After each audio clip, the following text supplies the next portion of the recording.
श्रीराम जय जय राम. सद्गुरू श्री ब्रह्मचैतन्य गोंदावलेकर महाराज यांची प्रवचने म्हणजे जणू वेदमंत्रच. श्री महाराजांनी प्रत्येक दिवसाच्या प्रवचनाबरोबर बोधवचनही सांगितले आहे. या बोधवचनांचा विस्तार एक तत्वनाम या पुस्तकात लीलया स्पष्ट केला आहे. लेखक आहेत रामभक्त श्री रम भ कुलकर्णी. या श्रीरामनाम मंत्रित पुस्तकातील आजच्या बोधवचनाचे अभिवाचन मी डॉक्टर सौ शिल्पा कुलकर्णी तुम्हा सर्व भक्तांना सादर नमस्कार करून करीत आहे. आज दिनांक 23 एप्रिल. आजचे बोधवचन.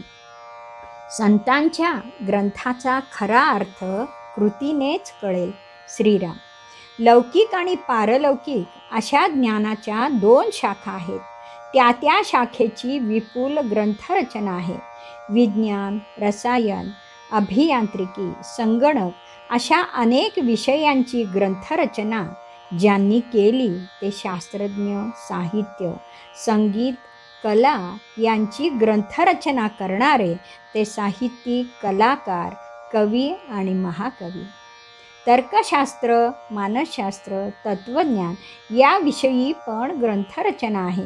लौकिक ज्ञानाने अशी चौफेर भरारी थेट अंतराळापर्यंत मारली आणि माणसाचं भौतिक जीवन समृद्ध केलं. आपल्याला सुख आणि समाधान मिळावं म्हणून ह्या भौतिक ज्ञानाचा अयशस्वी प्रयत्न आहे. क्षितिजाला भेटायला जावं तो ते लांब जाते.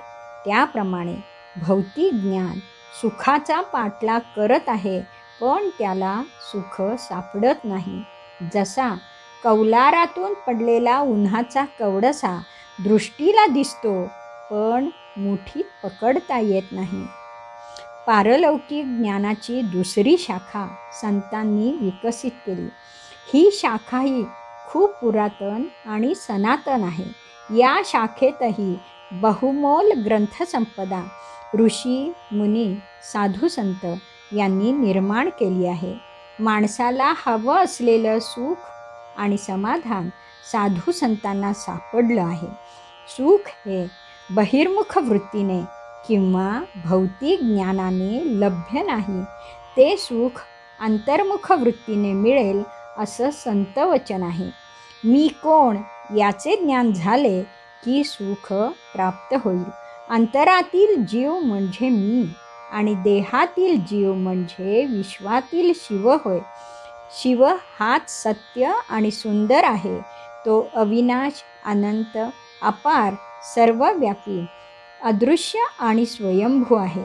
तो आत्मा स्वयं सुख, समाधान आणि आनंदरूप आहे. आपण स्वतः आनंदरूप असताना सुखाचा शोध बाह्य जगात करायची जरूर नाही.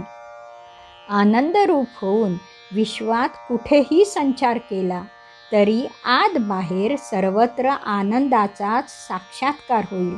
आनंदाने आनंदाची भिक्षा मागत हिंडू नये. आनंद अंतरात आहे, बाहेर नाही. आनंदासाठी अंतराळात उड्डाण घेण्याऐवजी अंतरात बुद्धी मारून तो बसल्या ठायी मिळवता येतो. तो प्रवास आतला आहे.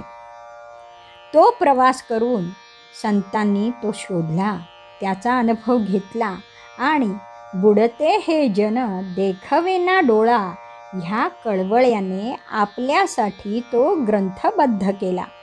आणि हा आतला प्रवासही तसाच सूक्ष्म आहे. सूक्ष्म आत्म्याचा शोध हा सूक्ष्म साधनानेच होणार. जीवाला अज्ञानाच्या 4 कोशांनी झाकले आहे. स्थूल देह, सूक्ष्म देह, कारण देह आणि महाकारण देह. हे देह नित्यानित्य विवेकाने ओलांडायचे. 4ही देह अनित्य आहेत. जीव किंवा आत्मा फक्त नित्य आहे. हे 4 देह विवेकाने फेकायचे. मी देह नाही, मी आत्मा आहे हे अनुसंधान ठेवायचे. स्थूल देह सदाचार, सद्विचार यांनी निर्मळ करायचा. सूक्ष्म वासना देह अनासक्तीने निर्मळ करायचा. विकार नियंत्रित करायचे, इंद्रिय संयमन करायचे. स्थूल आणि सूक्ष्म देह निर्मळ झाले की देहभाव क्षीण होईल. बाहेर धावणारं मन आत्मसन्मुख होईल. मी देह आहे हे अज्ञान क्षीण होईल. अनुसंधानाने हा कारण देह जाईल आणि अहम ब्रह्मास्मी हे ज्ञान होईल. पुढे तो अहम पण जाईल आणि आत्मसाक्षात्कार होईल. हे ज्ञान सद्गुरूशिवाय नाही. हा ज्ञानमार्ग संत त्यांच्या ग्रंथातून सांगतात. ग्रंथपारायणाने ज्ञानप्राप्ती नाही, तो मार्ग कृतीत आणला पाहिजे. प्रारंभ व्हायला हवा. हळूहळू ध्येयप्राप्ती होईल. श्री गणेशा गिरवल्याशिवाय पदवी कशी मिळणार? आत्म्याच्या अनुसंधानासाठी सद्गुरू स्मरणाने एक माळ ओढून सुरुवात केल्यावर पुढचा मार्ग दिसायला लागेल आणि कधीतरी आनंदाचे निधान पदरी पडेल.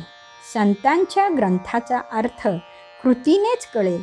श्री महाराज म्हणतात, मोठे मोठे ग्रंथ वाचण्यापेक्षा मनाचे श्लोक वाचून कृतीला सुरुवात करा. कृती महत्त्वाची, पारायण नाही. ही कृती मानसिक आहे. देहभावातील संकुचित मनाचं विशाल विश्वमनात परिवर्तन व्हायला हवं. श्रीराम समर्थ. जानकी जीवन स्मरण. जय जय राम.